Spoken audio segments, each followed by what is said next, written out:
Wint Sport wordt mij mogelijk maken door Friesland Lies.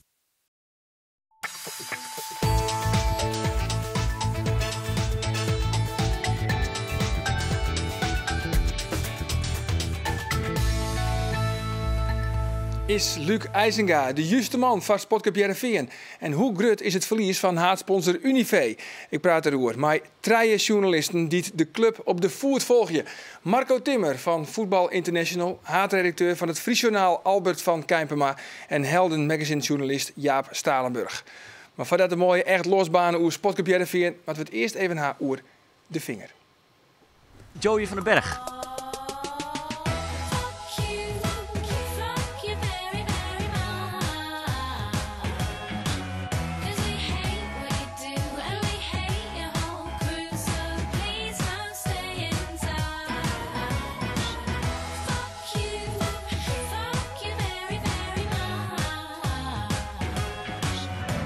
Ja, ik kan de vinger er ook niet op leggen.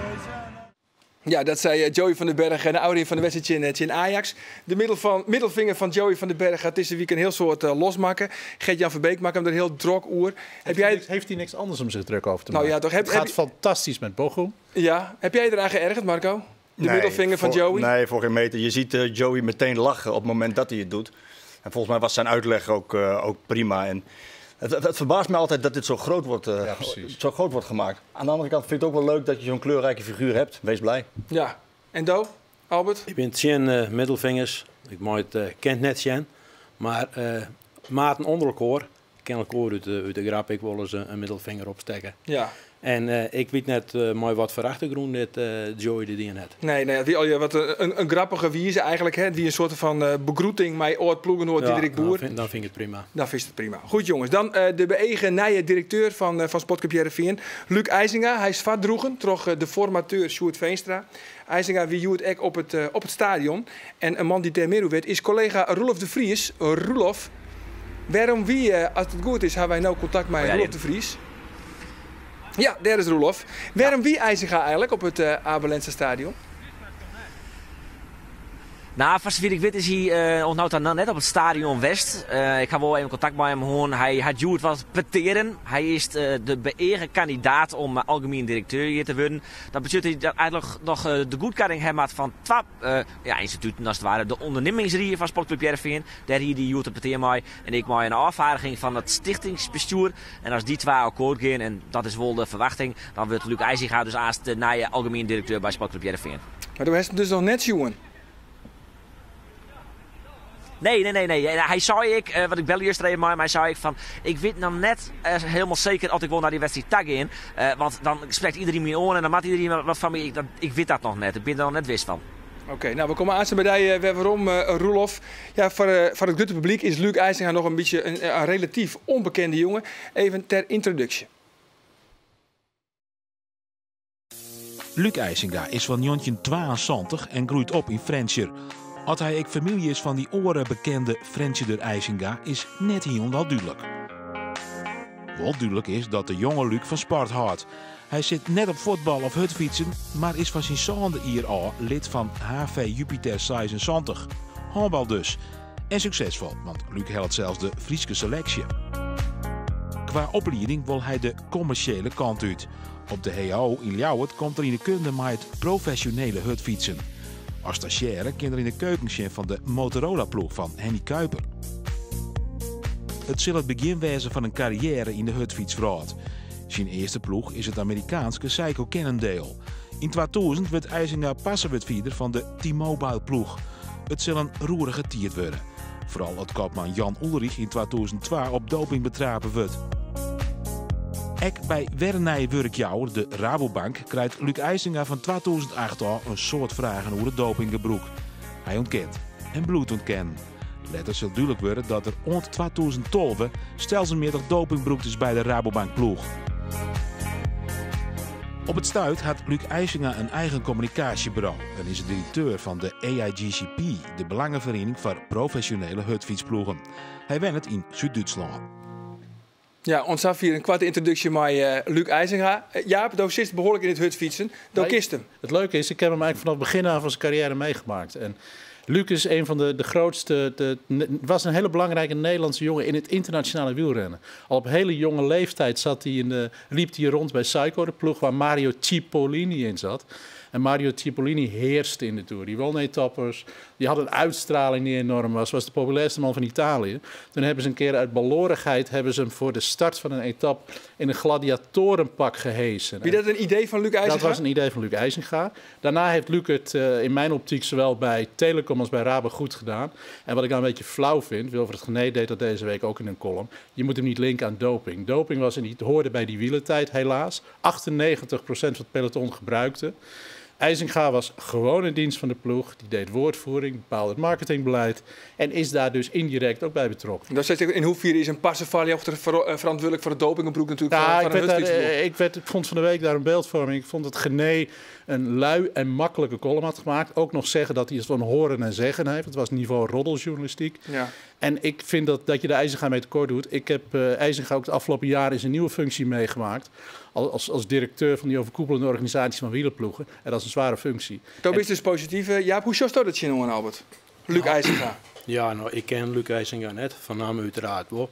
We zijn ergens op een netwerk LinkedIn elkaar, maar dan ken je elkaar dan natuurlijk nog net. Maar dat was denk ik een echte Fries, hè, aan het front toch? En dit is wel een echte Fries. Nou nee, het is natuurlijk net een echte Fries, want hij woont al 20 hier in het buitenland. Maar hij is bijna in Frans. Nou ja, bij mijn weten praat ik in Fries. Hij praat heel goed Fries. Maar klaar, het is een Fries, want hij is opgegroeid in Frans. Maar Jaap zei het wordt een ander verhaal als je doping ontkennen. En dan ben je natuurlijk deelgenoot aan het hele verhaal. Hij is geen deelgenoot. Maar heeft dat twijfels dan, hoe Luc IJzinga? Nee, nee. Sure, ik heb helemaal geen twijfels aan Luc IJzinga. Het is alleen nog zo van dat ik ga er ook niet van om de vlag uit te steken. Als hij een keersen wordt of voordroegen wordt als directeur. En dan komen er direct van die grote verhalen. En dan denk ik van ja, let het eerst maar weer mandje. Ja, het is een beetje hij is zijn ego wie ik streelt. Nou ja, ik hoor helemaal net weer een ego erbij. Je ego het is toch een mooie baan? Je ego. Nee. Je ego. Daar mag je wel trots op zijn. Kom op. Nee, je moet eerst presteren en dan kan je trots wezen. Een ego kan ik nog een keer knakt worden. Hè? En waarom een ego wat streelt worden moet, dat doe je alleen nog bij een erebaantje. De directeur van Heerenveen is net een erebaan. Het is een mooie baan, ben ik met Jaap eens, maar het is net een erebaan. En je moet eerst presteren Heerenveen en dan pas de probleem. Ik wil even naar Marco. Oplossen. Marco, het is een beetje een trend aan het worden. Hè? Van jongens van boeten het voetbal dan bij een voetbalclub helje. Ik bedoel, Toon Gerbrands is natuurlijk het perfecte voorbeeld bij PSV. Komt vanuit het volleybal.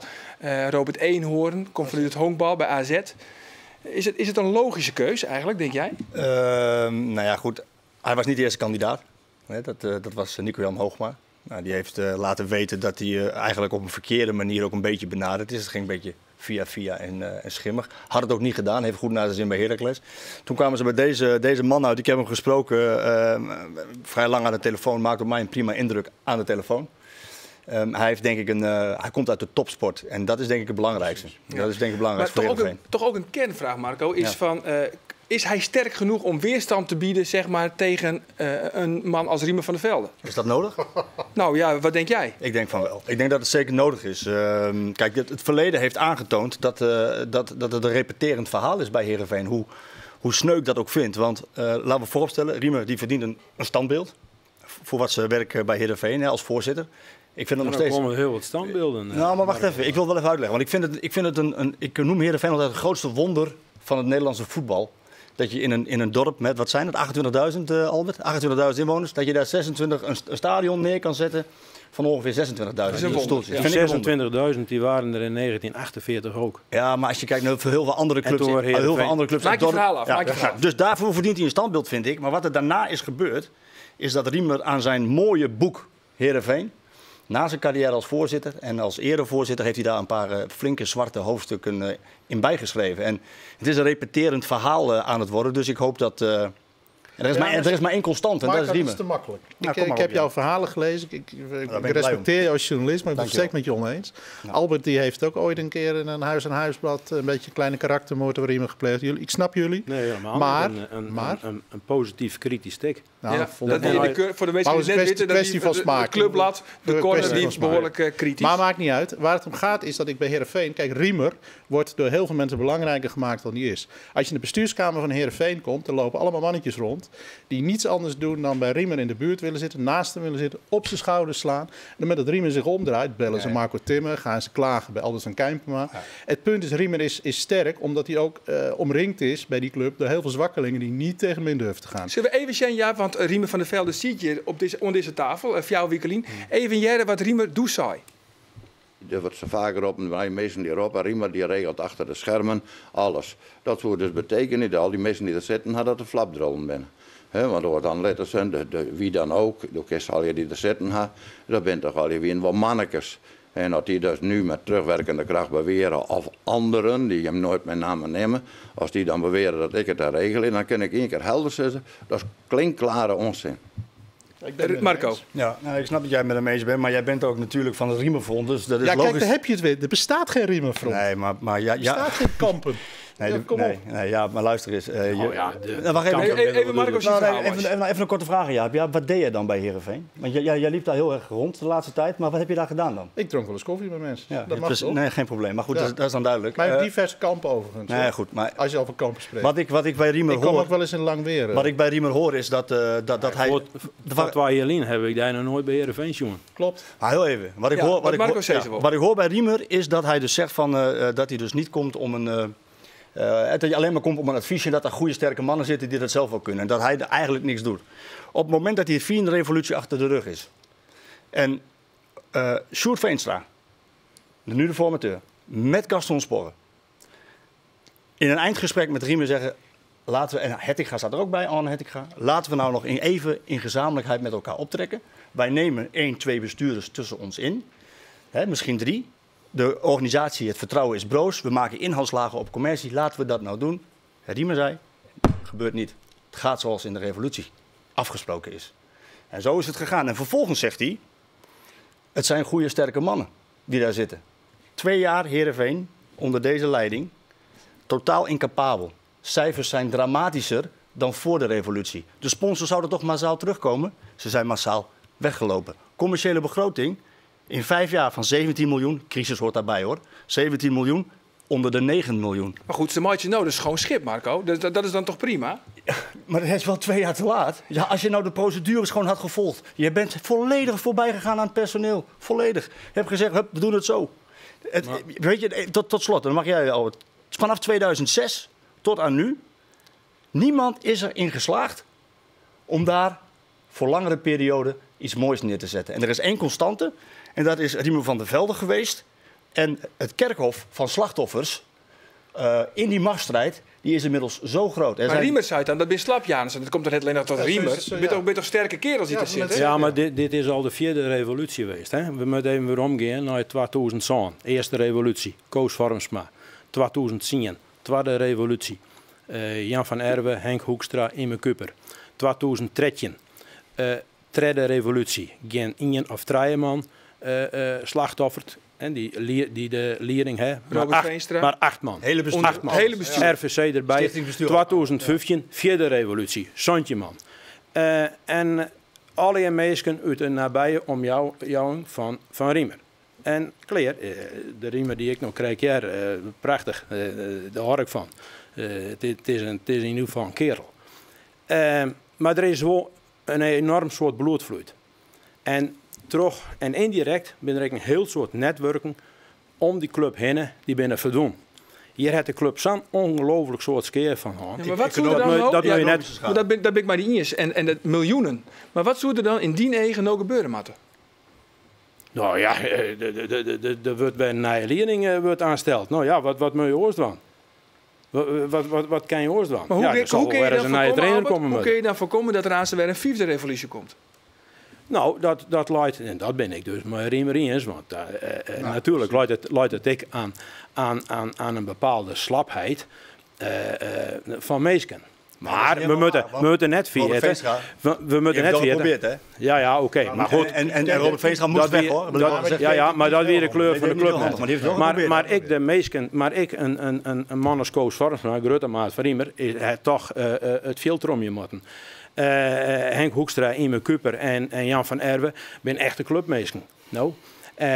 Dat waren de sergeanten van Riemer. En dan kan je zeggen van sergeanten moet je geen generaalsmandje. Maar het weer cohesie, het weer eendracht. Maar dan komen we toch bij de cruciale vraag. Is IJzinga sterk genoeg om weerstand te bieden aan Riemer van der Velde? Wat ik een voordeel vind is dat hij uit de PR komt. Ik vind sowieso voor elke bestuursfunctie in de sport is journalistiek of PR is een hele goede achtergrond. Omdat je dan ook weet hoe je met de media omgaat moet. En dat heeft IJzinga ongetwijfeld goed dingen. Want dus hij is dat hele nog. dopingverhaal dat blijft een mooi jarenlang op de achtergrond. Ja, en dat hij dat kan, dan is hij echt sterker nog om weerstand te bieden aan Riemer van der Velde. Dat vind ik wel een pre. Maar ik hou er net van om iemand direct op het schild te voeren. Maar waarom stel jij die vraag? Of hij sterk genoeg is om weerstand te bieden aan Riemer van der Velde? Ik verneem aan hem dat Riemer van der Velde op de achtergrond toch nog behoorlijk onder touwtjes loopt. Ja. En die verhalen Jerry natuurlijk vaker nog. En die heeft ook vaker nog opschreven. Weet je wat iemand van het stichtingsbestuur gisteren tegen mij zei? En dat is, ik bedoel, dan ga je weer, moet je bronnen altijd prijsgeven volgens Riemer. Nou, de mensen die dat... moet je niet doen. Nee, dat moet je niet. Maar de mensen die jou wat verteld hebben, die zijn inmiddels ook gezuiverd. Die zijn ook al weg uit de club, hè, sommigen. Iemand uit het stichtingsbestuur zei, ik zie dan Riemer op tv zeggen dat hij maar 1 dag in de week op het stadion is. Deze man van het stichtingsbestuur, prominent lid van het stichtingsbestuur, zeg ik erbij, die zei, dan begint zijn werkweek op maandagochtend en die eindigt op zondagavond. Maar zo formeel het Riemer ik ligt daar niks van, ja. Nee, Marco, formeel... moet dat ook rechtstreeks tegen Riemer zeggen. Marco, formeel het Riemer gelijk, want hij bepaalt het net. Waar het om gaat is dat Riemer ten alle tijden, zolang het er leeft, zijn invloed aanwenden. Daar gaat het over. En daar gaat het om. Hij bepaalt het maar net. Wat is daar en dan is maar daar zeg ik helemaal niks van. Ik constateer het dan niet. En dat wil ik één ding op zeggen. En dat kan hij... En één ding wil ik daarop zeggen is de laatste. Dat ik daar blij om ben dat hij dat uiteindelijk ook gedaan heeft. Want de mensen die daar zaten, die zijn zo incapabel gebleken als maar kon. Nou, het was ook de structuur. En de structuur is one tie op board is de grootste blunder die ze ooit gemaakt hebben. Maar luister, er zat een voorzitter uit Riemer met Koopmans betocht. En weet ik wel dat Koopmans daar mee. Maar er zat een voorzitter die komt uit de transportwereld. En er zat een commercieel directeur, misschien wel de belangrijkste baan bij Heerenveen op dit moment. Hè? Ja. De commercieel directeur die had een groothandel in saus. Heeft hij fantastisch opgebouwd. Wim Dijk en Jouko van der Wiel. De stuitende arrogantie van mensen die een voetbalclub willen leiden, dat vind ik heel erg storend. Die zeggen van, dat doen wij er wel even bij. Ja, een voetbalclub leid je niet zomaar. Dus misschien is het ook wel goed dat Riemer op de achtergrond nog het een en ander heeft gesouffleerd. Anders was de schade en de ramp misschien nog wel groter. Er zijn al die mensen die een rol spelen in die revolutie. En die hebben van bewezen diensten een zoekerklons gekregen. Ja. Hey jongens, we hebben maar een paar verste onderdelen in deze show. En één daarvan is de quiz.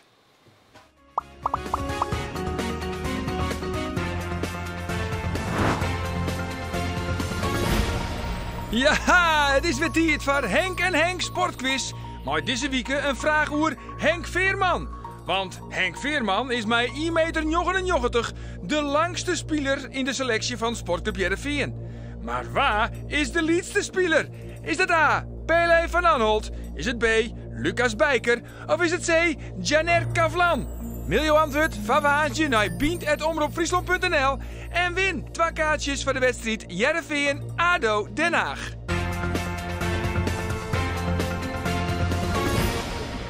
Ja, en de winnaar van Verlinde Weekend is trouwens Edwin van der Meer uit Snits. Hij stuurde u het goede antwoord en dat wie trouwens Henk Timmer. Edwin wint 2 kaartjes voor de wedstrijd van Joen. Heerenveen in Excelsior. En Azen is dan de passenconferentie in het Abelensta stadion. Daar is nog altijd een voor u.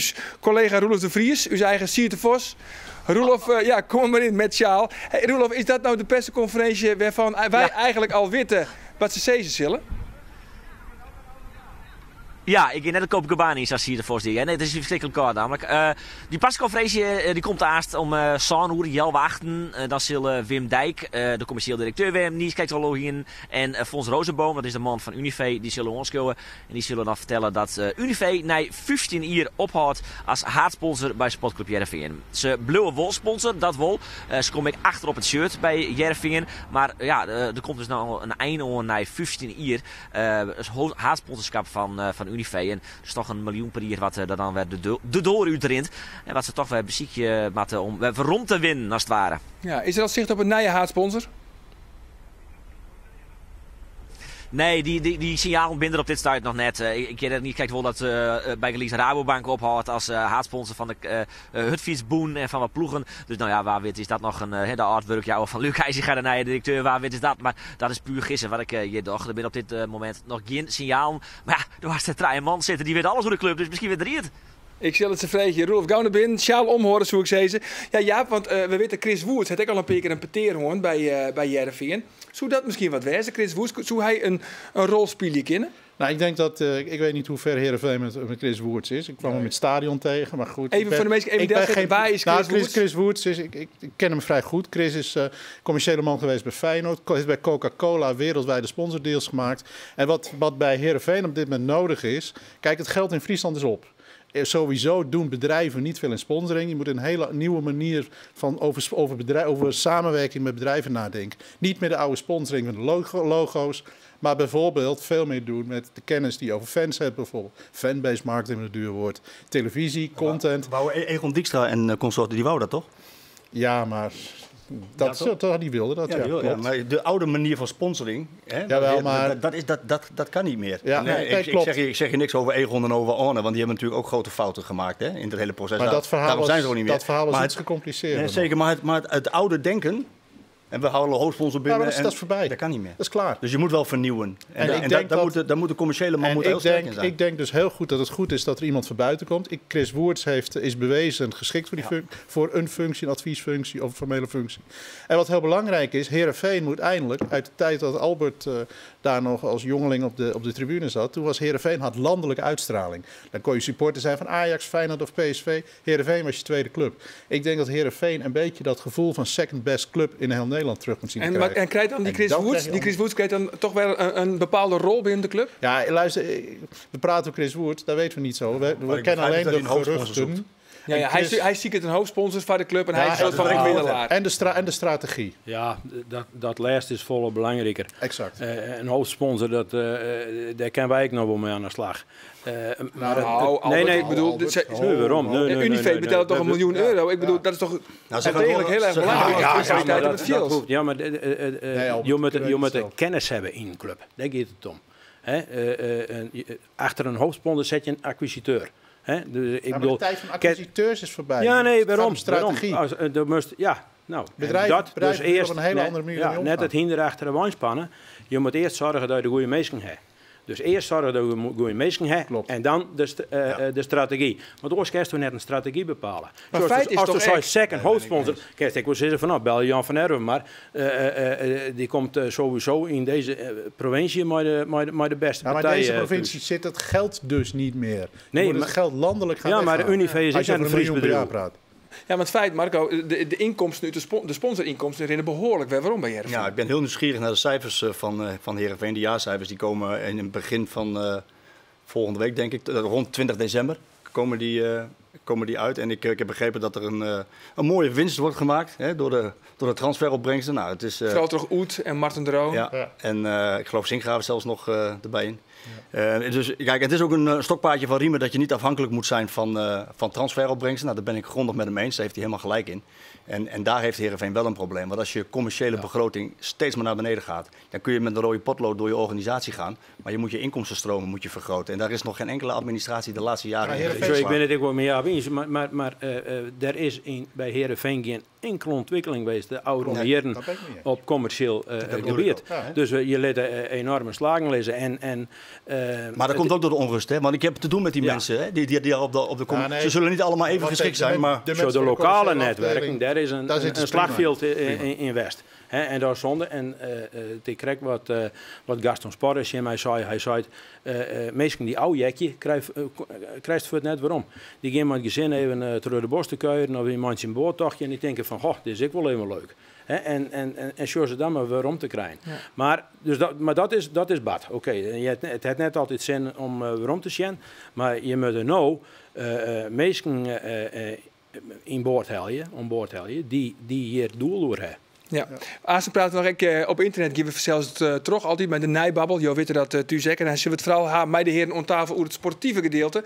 En wij doen op de radio trouwens live verslag van de beide Frieske profclubs. Joen om 8 uur. Dan zit Roelof de Vries bij Heerenveen in Excelsior. En morgen van kwartier voor 8 nou jouwt Geert van Thun het commentaar bij de wedstrijd Cambuur in NEC. Ons af je dus Bean Sport op televisie. Maar we gaan nog even terug op internet met de nijbabbel. Je weet dat, zorg ervoor op omroepfriesland.nl/bient. Waar weet ontaast en ons alvast een goed weekend. Dag.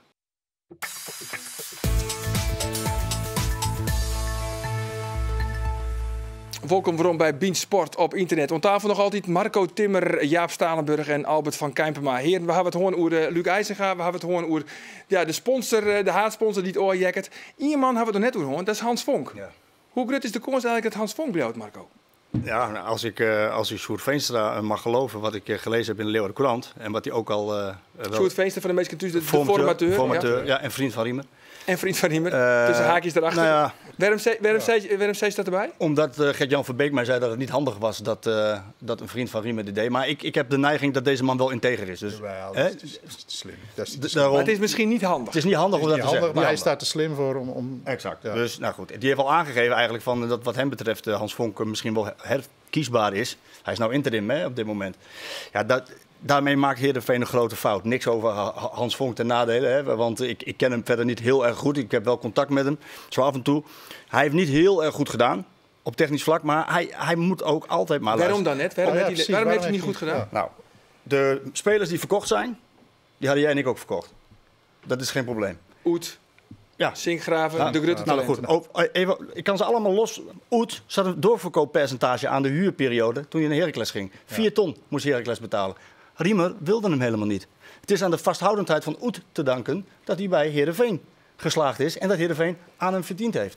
Bikel hebben ze laten gaan. Ziyech hebben ze niet kunnen verlengen. Koems mocht weg voor 1 ton en die speelt nu overal. Ja, bij de Rode Duivels. Wouter Marines speelt bij PEC Zwolle. Alles. Punt gemaakt. Hij heeft het niet goed gedaan. Maar de lijst, Novoor, Leurling, Dalgaard, Noording, Wieger Sietsma. De lijst is lang. Dat is echt lang. En dat gaat niet over... Mag je dat Vonk dan aanrekenen? Nee, maar wie moet ik het dan aanrekenen? Die is toch verantwoordelijk? Maar wie moet ik het dan aanrekenen? Maar hij zit daar nog iets te kort. Nee, en de vraag is ook, ik heb ook met Vonk te doen, want hij heeft een lege portemonnee. Hè? Hij heeft een lege portemonnee. Ja. Dus je moet hem ook, daarin moet je hem steunen. Maar waarom zou je hem dan toch weer die functie geven? Ik zou hem die functie niet geven als je luistert naar het personeel. En daar gaat het even over. Kijk, en dat vind ik een hele belangrijke. De signalen die ik krijg. Hè, we weten allemaal hoe er in het verleden is omgegaan met het personeel. En de wensen, je hoeft niet altijd je oren naar het personeel te luisteren te leggen. Ik vind ook dat een ondernemingsraad in topsport over snelle beslissingen van alles moet vinden. Vind ik ook een beetje. Nee, maar daar heb je ook gelijk in. Ik sympathiseer met de linkse partij, maar dat is mij wel heel kort door de bocht. Daar heb je ook gelijk in. Alleen in deze... En Albert is helemaal niet voor ondernemingsraden. En in deze zaak... Ik heb er in de jaren 70, want de ondernemingsrie is van 1974 in het kabinet Den Uyl lanceerd. En toen heb ik er een heel werkstuk op maken. Kregen trouwens een zien. Maar in deze zaak is het zo dat je niet meer om het personeel heen kunt. Er is te vaak over het personeel heen gewalst. Wat ik dan hoor en wat mensen mij vertellen, is dat er niet zo heel breed draagvlak is voor Hans Vonk. Dus zou het opmerkelijk zijn als hij toch weer terugkomt als... Ja, goed. We weten allemaal dat is er een alternatief. We weten allemaal dat hij gesouffleerd wordt door Riemer. Hè? Zijn we het daarover eens? Dat gesouffleerd, ze spreken elkaar wel eens. Ja. Bijna hetzelfde. Het is bijna hetzelfde. Oké. Nou, dat is ook misschien ook logisch, want Riemer heeft het netwerk ook. Hoop kennis en het netwerk. Heeft het netwerk ook, heeft de kennis. Maar er leeft toch het idee op de werkvloer dat Hans een trekpop is van Riemer van der Velde. En hij heeft niet de beslissingen allemaal zelfstandig genomen. Communicatief moet het een stuk beter, wordt mij dan gezegd. En als je zo'n man binnenhoudt, dan is het ook een zo wordt het gezien, hè? Een stoethoudertje naar Riemer toe, want dan hou je Riemer binnen. Ja. En als je Riemer binnenhoudt, eigenlijk is er geen goeie. Want als je Riemer buiten de deur zet, heb je een probleem. Maar als je hem binnenhaalt, Ja, heb je gezien het verleden, volgens mij, ook een probleem. Het lijkt net Cruijff wel. Ik wil even naar Albert, want wat is dan het grote probleem? Ze zeggen van, ja, dan hij is de trekpop van Riemer. Maar ja, bij Riemer, dat zei Jaap ook, er zit wel de know-how. Het is toch hartstikke handig om daar wel gebruik van te maken? Maar Dalgaard kwam ook van Riemer, hè? Een van de grootste blunders die Heerenveen oude hier maken heeft, is het ontslaan van Johan Hansma. En waarom is dat een blunder? Omdat hij een heel goed beleid voert heeft. En die heeft een groter netwerk, meer know-how. Er was dan net lopen dat moet je bij Omroep Friesland en ik een haatredacteur zitten van 80, 90 hier. Omdat hij dan toevallig een groter netwerk heeft. Dat neemt ik ook. Had hij voldocht, maar je absoluut zit hem bij jou. Maar dat neemt ook, Mariëren. Dat is heel logisch. Waarom worden mensen dan net vervangen? Omdat je altijd weer mensen nodig bent die maar de tijd mag gaan. Daar hebben we toch krijgen hoe commercie over gaan. Nou, dat geldt sportief idem dito. Het Heerenveen ik enorme blunders maken. Nou, en dat moet je nou... Maar blunders zitten er toch altijd tussen? Ik bedoel, natuurlijk kun je Thomas Dalgaard, zelfstandig denkende en werkende directeur heb je daarvoor nodig. Vorig jaar kwam ik aan Schootsrecent uit van Berend Jan. Die Roegel in één keer, die trok groen alle lichtingen bij Heerenveen. En op een gegeven moment roegelt hij eruit. Nou, dat vonden ze heel vreemd, want ze dachten van dat ze het heel goed doen. Nou ja, maar nee, Hans Vonk zei van tegen Beurt bij Heerenveen, hier ze contact met Riemer. En als het Riemer van dat regel ik wel even, een jaloere letter, we ze bellen van nee, de beslissing is heroppen. Letterlijk zei het Hans Schootsers in mij van ja. Hij zei, Riemer zei je mij van ja, Johan Hansma luisterde nooit naar mij. En dat dacht Hans Vonk in ieder geval wel. Nou, ik neem een voorbeeldje en zo kan ik er honderden voorbeelden nemen. Ja jongens, dit is Sabesturio anno 2015, bestuurio Sanettenclub. Klaar. Ja. En Hans is een hele goede clubman, maar er zat ik wel een oorbaantje voor Hans wezen. Dus ik denk dat er gewoon op deze belangrijke post, de belangrijkste post, een nieuwe man komen met. Heeft een idee? Heb je een naam? Nee. Hansma gaat het niet doen. Je hebt een fantastisch bedrijf. Daarom was het Nico-Jan Hoogma. Hansma doen het ik maar een lege portemonnee bij NEC. Nou ja, wat je Hansma kan nageven, en daar heeft dus Hans Vonk dus ook behoorlijk de vruchten van geplukt. Maar hij moet nu laten zien, nogmaals met een lege portemonnee, dat hij dat kan continueren, de jeugdopleiding. Als je kijkt naar wat er uit de jeugdopleiding is gekomen, van Slagveer tot Octiba, tot Van Aken, Sinkgraven, Siex, Bassa Sigoglu, Sint-Juste, zelfs Van Aanholt nog. Ja. Nou, als je kijkt in de tijd van Riemer en Foppen, kun je veel zeggen, maar er kwamen niet zo heel veel mensen door uit de jeugdopleiding die structureel in het eerste elftal speelden en veel geld opleverden. Dat is nu de redding van de club geweest. Maar wat nou? Kijk naar de A1, staat volgens mij onderaan. Even uit mijn hoofd. Ja, die presteren niet goed. Als er een eind komt aan die talentenstroom. En je hebt in je selectie niet meer de pareltjes. Finn Bogasson, Sinkgraven. Dan is de club ten dode opgeschreven. Nou, dat zeg ik niet. Ik zeg wel dat je heel veel moeite krijgt om je exploitatietekort dan af te dichten. Je exploitatietekort krijg je moeite mee om af te dichten met transfers, want die pareltjes heb je niet meer. Je hebt Sint-Juste nog, Lasson heb je nog. En misschien de nieuwe jongen. Zij verbaasd met je. Senegli. Ik ben het mee eens, Jaap. Maar ik zit te luisteren. Zo kan het in één keer, hè? Wijze woorden maar dan heeft dus Heerenveen een probleem. Want dan teer je heel hard in op je eigen vermogen. Dat is volgens mij nu nog 12 miljoen euro. Iets meer. En misschien nu nog meer vanwege de winst die ze gemaakt hebben. Die cijfers, joh, uit je hoofd. Ja, goed, het is 12 miljoen in het vorige financiële rapport. En nu zal het meer zijn door de... Maar als je dan... Want er komt een tekort aan van tussen de 3 en 4 miljoen euro volgend jaar. Ja, dan gaat het hard, hè? Als je geen spelers verkoopt. Ja. Dus je moet die talentenstroom of door... of je moet spelers goedkoop halen en ze zo goed maken. Maar ik zie ze niet echt nog in de selectie van Heerenveen. De pareltjes, Lasson. Misschien kunnen ze meedelen in de transfer van Marten de Roon. Want als je Italië mag geloven... en ik geloof de Gazzetta dello Sport wel... want dat vind ik wel een serieuze sportkrant. Nou, die heb ik hier. Die kan zomaar voor heel veel geld naar een AC Milan. Ja, ik weet niet of ze daar... Hebben ze een doorverkoop... Ja, dat vraag ik. Ik kijk naar jou en je hebt die cijfers zo paraat. Ja, maar dan heb je die, als dat zo is, heb je die 3-4 miljoen bijna terugverdiend. Ja. Maar even sportief, dat is al je speculatie. Nee, dat is het ook. Daar kun je geen beleid over maken. Maar jongens, Joen, eigenlijk nog 2 wedstrijden van de winterstop. Joen thuis in Excelsior, dan ADO Den Haag. Ja, ik ben zelf geneigd te zeggen dat met 6 punten wezen. Excelsior, ADO Den Haag? Nou, dat weet ik zo gewoon nog net. Normaal sprutsen wel. Maar ik vind Excelsior een heel aardige voetballende ploeg. Ja, Foppe de Haan zei zelf. Die hebben te min punten. Ja, want Foppe de Haan die vergelijken Excelsior met een soort van roofdier. Ken even zien. Nee. Ze zijn heel rustig aan de bal, dus ik kan echt zien dat er routine in zit. Ze nemen ik heel op tijd. Dus wat ze eigenlijk proberen is om je in sliep te sussen en dan maar een tjoe best eruit. Nou ja, en dus eigenlijk moet je er heel fel op zitten. Je moet ze de rond in het jaan en je moet ze net het gevoel jaan dat ze de tijd krijgen. Nou ja, dat is eigenlijk de grote opdracht. Nou, is dat zo, Albert, of maakt het Foppe zo grutter dat ze werkelijk binnen? Nee, Foppe shot het helemaal goed. Wat ik wel aardig vind is, ik heb Foppe de Haan van 84 mooi maken. Bij Foppe ging het vroeger altijd over voetbal. En, je nou hoe gekeken? Ja, hoe gekeken, ja, vooral hoe gekeken. Die bepaalt ik alles. Hè. Zei iedereen zijn baas. Maar bij Foppe gaat het vooral nou om vechtlust en mentaliteit. Hoe voetbal jij hem volle minder. En dan weet ik wel, Fop is net een... Ja, nee, maar je moet altijd vechtlust tonen. Maar dat was veel te weinig. Maar dat het Foppen vroeger nooit propageerd. Klopt. Hij was van het Dynamo Kiev voetbal. Dit is een andere Foppen dan jij steeds. Die woer van vechtlust absoluut net weten. Goed voetbal. Goed voetbal. Alles moest. Hij wil een resultaat wat totaal ondergeschikt maken. Ja. En zo, hij snapt nou wel, ja, het is toch een wat noorden Foppen. Hij is wel wat maar de tijd. Maar ja, hier ik met de situatie te krijgen, Albert. Ik bedoel, het werd hier om te lippen daar. Er moet eerst punten op het kleed komen. Natuurlijk. Dus ik vind het prima. Ik zeg net dat hij dat verkeerd doet. Maar Mattie Blauw eigenlijk? Mattie Blauw, maar die het seizoen almaatje, want dat is eigenlijk nou de crux. Nou, nee, ja, van mij maakt het seizoen almaatje. En had het mut, nou ja, ik vind het prima.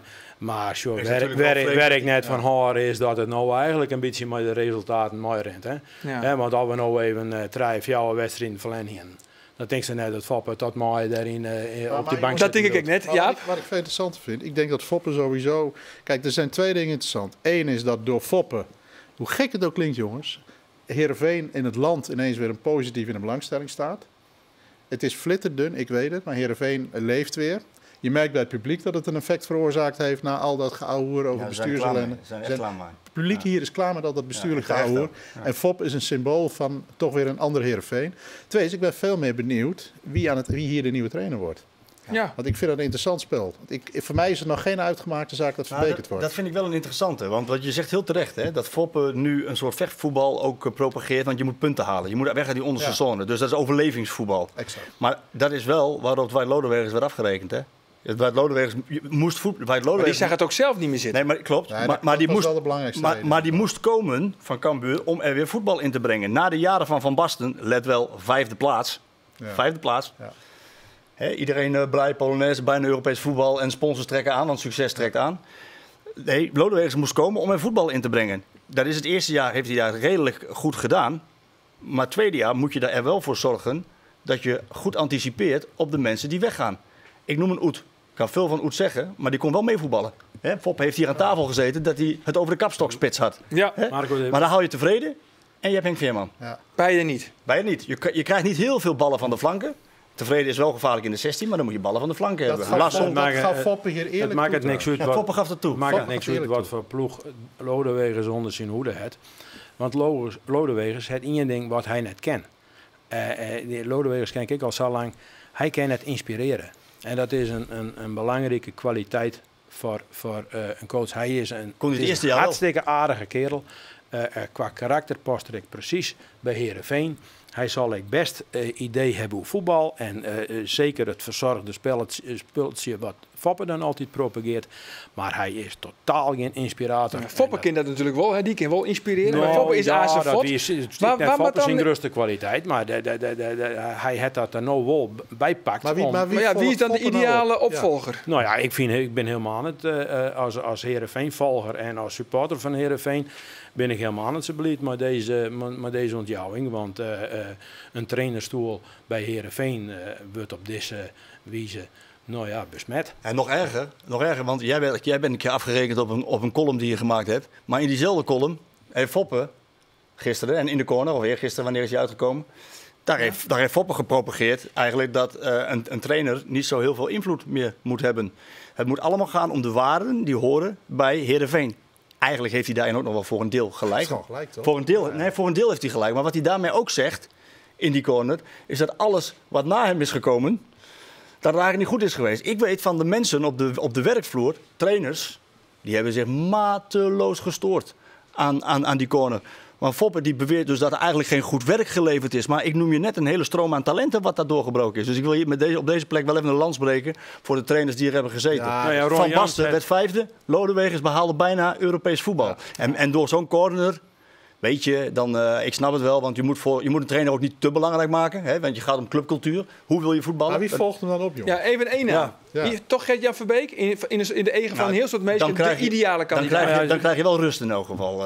Ja, nou ja, rust is er nou net, want Foppe die zei de hele tijd van ik bemoei me net met mijn opvolging.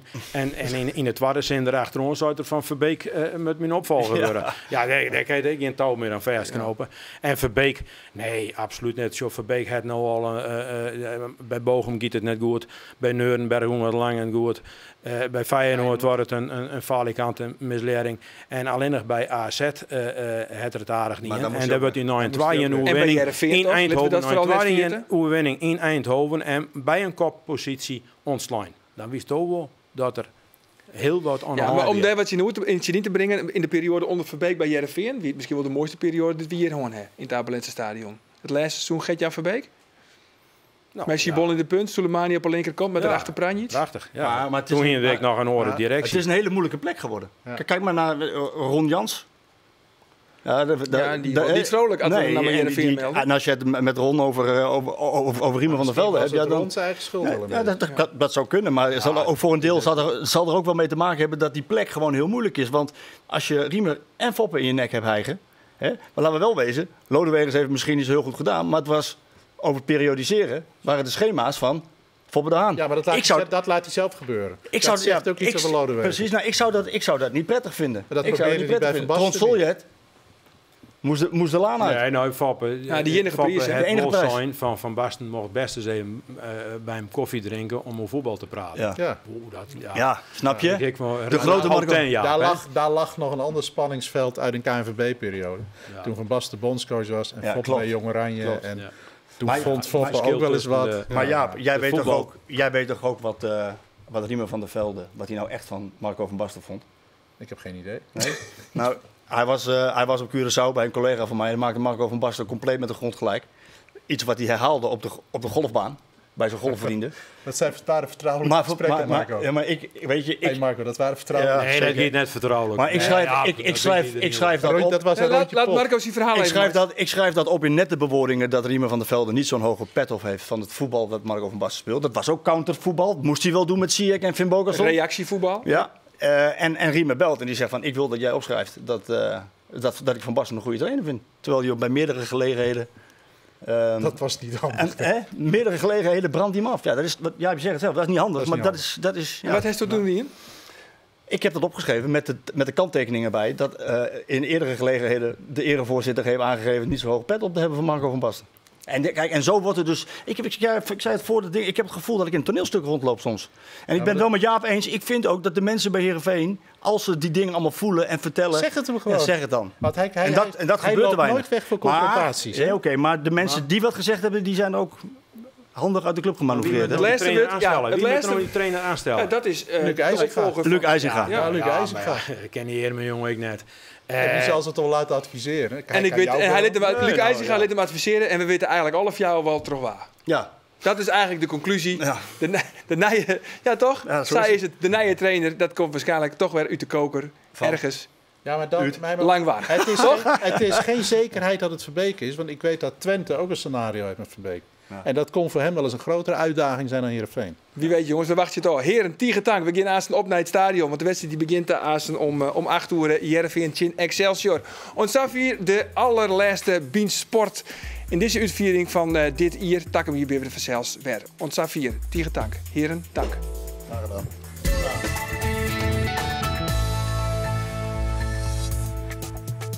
Cambuur NEC een thuiswedstrijd.